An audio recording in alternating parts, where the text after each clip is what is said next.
Május 1 a munkásság magyarországi, hazai és nemzetközi szolidaritásának az ünnepe. A dolgozók ünnepe, amit elvett a rohadt mocsot, a kurva anyjukat basszák szájba az Európai Unió. És a május 1-ül végeredményben egy cirkuszt csináltak. Cirkuszt csináltak a május 1-ből, ami nem érezzük magunkat eléggé otthon Budapesten.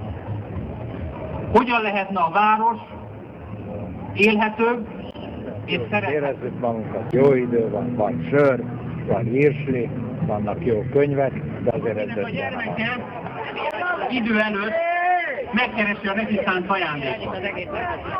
Megmutatta a meglepetést.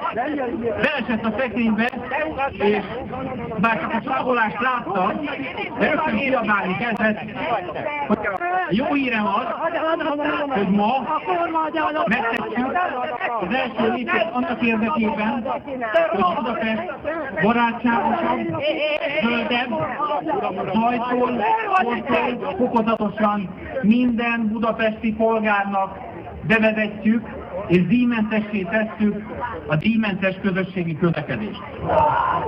Én nem tárgyaltam velük semmiről, én azt kértem, hogy tegyék el az átlátságban zászlót, mert hogy ez éppen a mi ünnepünk, és ahogy mi sem szoktunk az ő ünnepeikbe belerondítani, úgy ők se rondítsanak bele a miénkben. Ennyi.